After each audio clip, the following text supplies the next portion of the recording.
Le découragement se lit sur les visages, mais le fair play a régné. Sur 5 candidats, le professeur Ndrioma Thérèse de la Côte d'Ivoire, le docteur Jean-Marie Okobele de la RDC, le docteur Fatoumata Nafo Traoré du Mali, le professeur Dorothée Kindo Gazar du Bénin, c'est le docteur Matshidiso Rebecca Moeti du Botswana qui a été élu à la tête de l'OMS de la région africaine.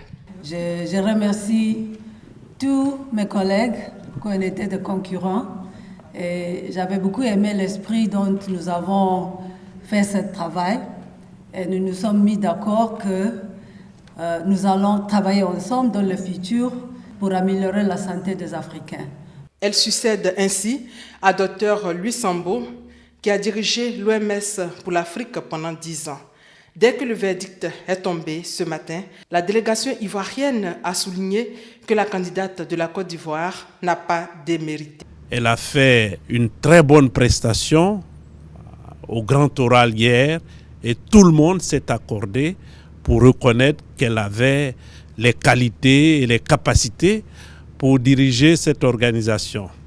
Madame Thérèse Ndrioma n'a pas démérité. Elle a toute la confiance du président de la République qui a suivi de bout en bout sa campagne électorale et ce scrutin. Et Ali Koulibaly a aussi ajouté que l'Afrique de l'Ouest doit tirer les leçons pour avoir présenté 3 candidatures.